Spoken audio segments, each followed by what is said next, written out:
इसका जवाब तो आपको देना होगा, क्योंकि आप ही के नेता मंच से ऐसे ऐसे बयान दे रहे हैं कि बीजेपी डरा रही है मुस्लिमों को, यहां तक की होड़ लग गई है कि भारत किसका है। ये होड़ क्यों है? भारत हम सबका है। देखिए, तुम्हारा शहर है, तुम जो कहो बजा है वो। तुम्हारा शहर है, तुम जो कहो बजा है वो। हमारा सिर्फ खुदा है, मगर खुदा है वो। तो ये याद रखिए संबित पात्रा साहब, आपको भारत की जनता ने इस देश की बागडोर सौंपी है, तो जिम्मेदारी आपकी है। ठीक है। संसद की मर्यादा रखना, संसदीय प्रणाली का ख्याल रखना, संसद में अगर कोई कानून बन गया उस कानून को लागू करना आपका परम कर्तव्य है।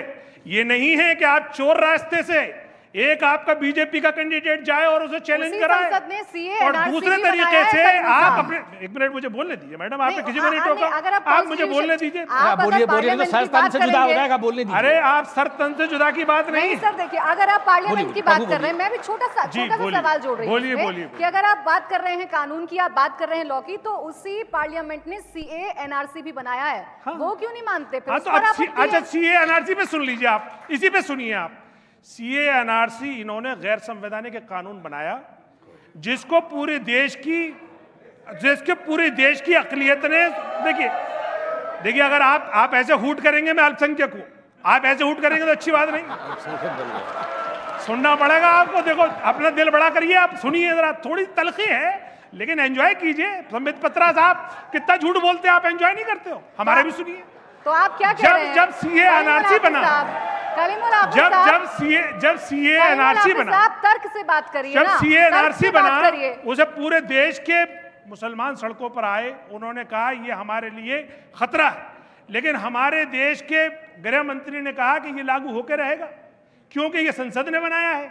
तो मैं उन्हीं गृह मंत्री साहब से पूछ रहा हूं, वो बयान कब देंगे कि ये 91 एक्ट भी संसद ने बनाया, ये लागू होकर रहेगा? उनको देना चाहिए ना बयान, बजाय इसके कि अपने बयान देंगे। अपने एक मेंबर के थ्रू से चैलेंज करा दिया। मुझे बताइए, आप स्वागत कर रहे हैं सीए एनआरसी का? स्वागत कर रहे हैं आप? बिल्कुल नहीं कर रहा हूं, मैं कह रहा हूं उसकी मुखालफत है, लेकिन मैं बात कर रहा हूं संसद की मर्यादा का।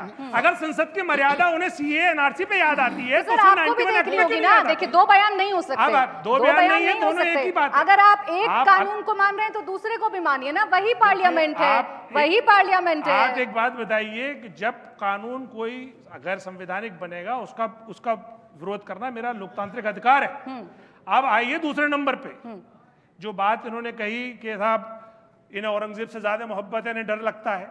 मैंने आपको शेर के माध्यम से भी कही, हमें कोई डर नहीं लगता, लेकिन ये कह रहे हैं लगता है। दूसरा उन्होंने कहा ना औरंगजेब ज्यादा प्यारा है। हमारे नेता ने कहा कि हमारा औरंगजेब हमारा मुगलों से कोई लेना देना नहीं। खुद प्रधानमंत्री नरेंद्र मोदी जी जो ये भूल गए हमारे साथ ही बताना, मैं एक बात उसमें और जोड़ देता हूं, जब रंगून गए, बर्मा गए, तो जो मुगल के आखिरी बादशाह थे बहादुर शाह जफर, उनकी कब्र पे आपने माल्या फूल चढ़ाए।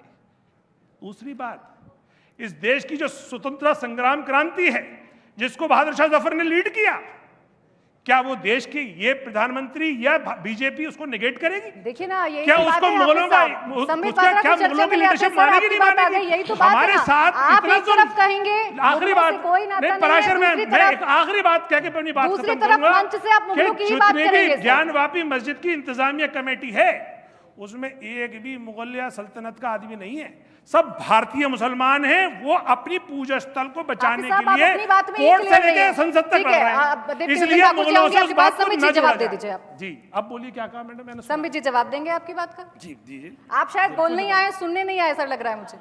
नहीं, सुनने तो आए, दो कान है हमारे, बोलने के लिए तो एक। कोई बात नहीं, सुन लीजिए। देखिए, एक बात स्पष्ट कर दूं मैं आपको, आप बहुत पढ़े लिखे और अच्छे व्यक्ति हैं। ये एनआरसी सुप्रीम कोर्ट ने लागू किया था। ये एनआरसी, कोई भी कानून एनआरसी का पार्लियामेंट में पास नहीं हुआ था। आसाम में एनआरसी होगा, ये माननीय सर्वोच्च न्यायालय का वर्डिक्ट था जो हुआ।